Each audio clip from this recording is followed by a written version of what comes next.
name is Carolyn Springer, and I'm a social psychologist. I teach classes in research methods, statistics, and health psychology primarily, and I also do research in health and education. So tell me a little bit about how you became interested in psychology. What's interesting is that I never really thought about psychology as a field. I went to college with the intention of actually becoming a genetics researcher. So I thought I was going to study biology and chemistry. But when I started taking classes in chemistry, my second semester, I really hated organic chemistry. I found it very boring. And I was taking a class in human development at the same time, and I loved that class. And what's interesting is that after that class, it was taught by a psychoanalyst, and every day or every week, we came and we learned about a different area of psychology in terms of development. So we went through the whole lifespan, and I found that fascinating. So after that summer, I realized that I spent all my time really studying human development and not organic, and my grades showed it. And I decided to take a class in intro to psychology and social psychology in the fall, and I really loved both. What is it about social psychology that particularly is interesting to you or calls to you? Sure. What I really like about social psychology, and I really see myself as an applied social psychologist, is that we're really trying to solve real-world problems using psychological theory. So the whole thing about understanding, for example, why is it that people delay in getting health care? And when you understand that, you can actually design interventions to get people health care earlier so that you can actually save lives. So I think it's the real idea that you can use psychology to solve problems that's exciting to me.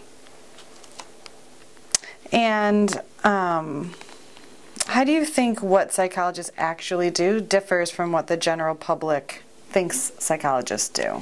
I think a lot of times people have a very narrow view of what psychologists do. I think most likely the first word that comes to mind when people think of psychologists is counseling or clinical psychology.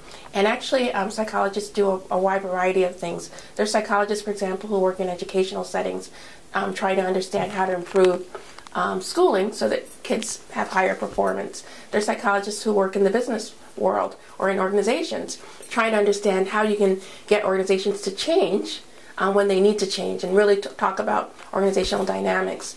There's psychologists who work trying to improve the interface between people and machines, human factors kind of psychologists.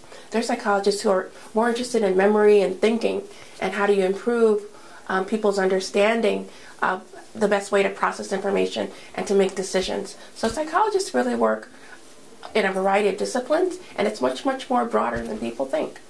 And how do you think that differs from other mental health professionals? I think a lot of the mental health fields are really focused on helping people to make adjustments to their environment, whether you're thinking about counseling for careers or counseling for more serious problems like substance abuse or divorce or things like that. But I think psychology is really exciting because it really cuts across a variety of different fields. There are even psychologists who work in engineering firms trying to understand how best to market engineering products. What are people's resistance to using automation, for example? Psychologists can be that interface. There's psychologists who work in marketing who are trying to understand advertising, how to market products. So I think it's the fact that psychologists really can work in a variety of different arenas, and the fact that it's so diverse makes psychology much more different. And you're very active in the area of women's issues. Could you describe some of the different ways that you're contributing to the field of women's issues right now? Sure. I'm really very much concerned about maternal and child health. And when we talk about maternal and child health, we're really thinking about how do we improve the health of infants, but also their moms.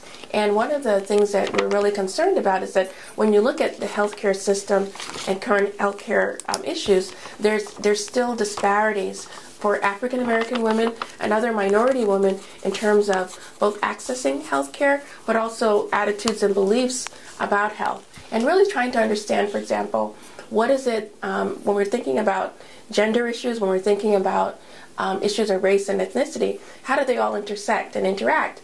And how we best target messages, health information, and also thinking about ways of intervening that match all these groups. So I'm concerned about that.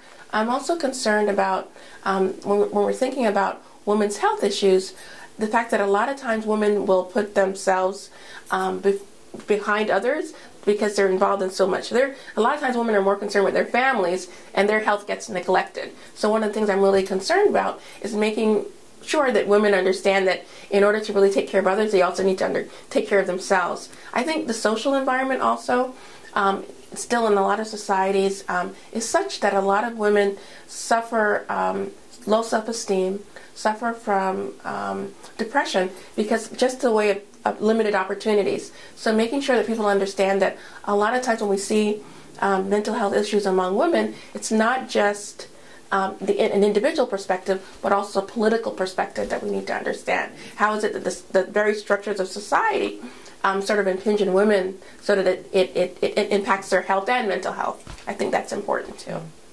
Are you working on anything specifically right now that is looking at the disparities in health access? Sure. I've been working I guess about I would say about the last 7 years or so, really trying to understand African Americans' healthcare access, and in particular African American women. What are some of the issues they face when they're trying to access maternal and child health care issues? We did a study that took place in 3 cities: New York City, Chicago, and also Washington, D.C., really trying to understand the barriers and accessing maternal child health services that people face. I'm also involved in a project that's looking at HIV/AIDS education in India, and we're finding gender differences there, where again, you tailored the program to fit youth in India, but when you're looking at it, again, there are differences between the knowledge that boys have and the knowledge that girls have, and again, it has to do with the cultural dynamics. And finally, I'm very interested now in also looking at breastfeeding, because we find disparities among breastfeeding, and we know that breastfeeding is very healthy both for the moms and for infants. So how do we increase breastfeeding rates among African American women? So those are some of the things I'm looking at currently. So it seems to be some sort of cultural differences in the beliefs or the practice of breastfeeding. Yes, we're still finding higher rates among breastfeeding among Caucasian women than African American women. And again, it's trying to understand the reasons for that and really trying to make sure the message gets out that breastfeeding actually promotes health among both infants and their moms. Oh, that's very interesting. Many people find the word feminist to mean something negative. What does the word feminist mean to you? It's true. The word feminist means to me that you have a choice, and making sure that women understand that they have choices. In other words, there's nothing wrong with a woman deciding that she wants to spend full time rearing her children, or a woman who decides that she wants to put her career first. I think a lot of times feminism has this negative connotation. People think that women are activists and we're forcing all women to go for a career. And it's really more balance. The fact that you learn that you're trying to balance both your personal life and your career life. And there's nothing wrong with that. It's really, really aimed at trying to get women to see that they have choices and to make the choices that are best for them. And what are some of the challenges in doing research that has to do with ethnic, cultural minorities and women that you're experiencing? Okay, good. I think one of the things that you have to realize when you're working both with women and also minorities or people of color is the historical experiences that they've faced in the United States, because it's those historical experiences that also affect people currently. You need to understand, for example, that there was a time when women went to doctors or went to counselors and their issues were minimized, and it still happens, where people don't take women seriously when they're raising symptoms and concerns about symptoms. The very fact that women experienced for a long time the fact that women also suffered high rates of heart attacks was ignored because the symptoms of women are different from those of men. Most of the research had been done on men, so people understood it from that perspective. And it's only recently that people have really found that women's symptoms are different, and so you need to pay attention to different symptomatology. Women also, there was a time when they went for counseling, and people were told that the issue lied with them, rather than understanding that there were societal things that really are affecting women. So if you're thinking about those historical experiences for women, what you're going to see is that women might be reluctant to share what they're feeling with certain medical providers because their concerns are always minimized. And a lot of times, doctors really need to listen with a third ear, because sometimes women know that something's out of sort. They may be hard to express, and a lot of times when they're turned away, they then delay in seeking care that is really needed. I think also for people of color, historical experiences, and it's not just individual experiences, but community experiences. The legacy of the Tuskegee syphilis experiment still resonates with a lot of African Americans. The legacy of psychiatrists and medical doctors performing untoward experiments or not giving them the proper treatment, or even the way they're communicated. Sometimes, both for women and people of color, they're spoken to in a condescending tone. And that sends a message that you don't value them. You don't value them as individuals. So it plays out both in terms of actually accessing care, but also in terms of research. People are reluctant to get involved in research because they're not really sure that their best interests are going to be advocated for. So how do you deal with these challenges in your research? I think one of the things that's really important is to involve the participants as much as you can. One of the ways is really to make sure you give them an equal voice at the table. So if you're in designing research, why not think about how can you leave the communities with something as well? In other words, teach them research skills, talk to them about these issues, and talk to them about why it's important for them to be involved in research. So you need to approach them in such a way that you're building those trusting relationships, you're engaging them. And also, one of the things I think a lot of times researchers miss is that it's important to engage our participants because their interpretation of findings is also key. A lot of times we can think that we've studied something, we've analyzed the data, and we really understand an issue, but unless we can really see things through the perspective of our participants, we miss a lot.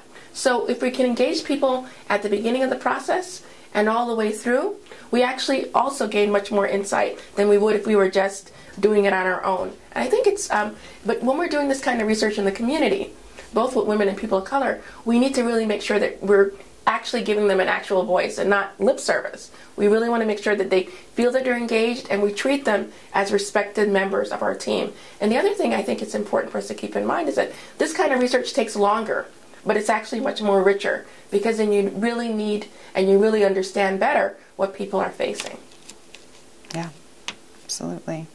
How do you stay current in the area of women's issues and things you're interested in?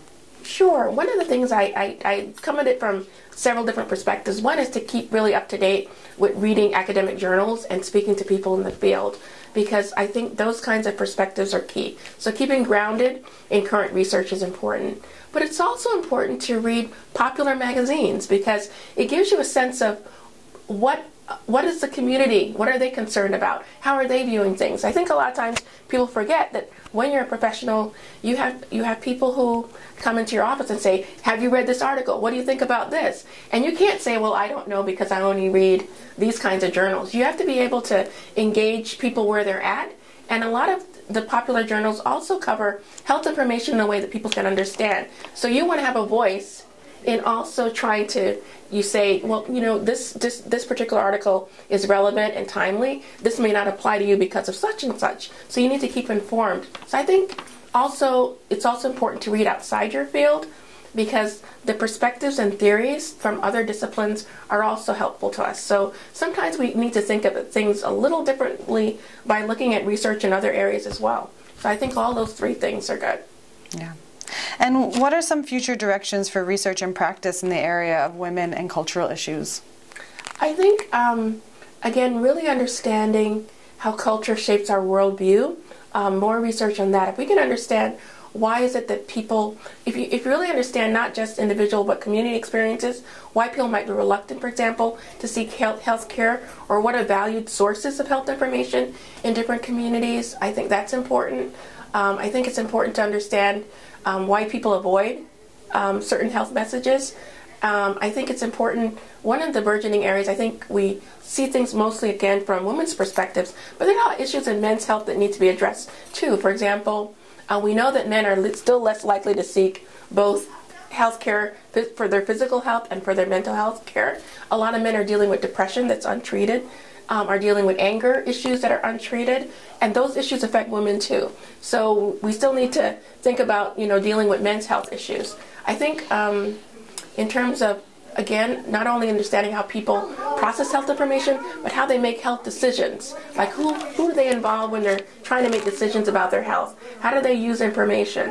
How do they use advice from their healthcare providers? Because we know that healthcare providers can play a key role, but we need to understand when is it that people weigh what their healthcare providers say? How do family members play a role? How do those senior members of people's family, how do they weigh in? And what do people pay attention to? I think understanding all those issues are still on the forefront.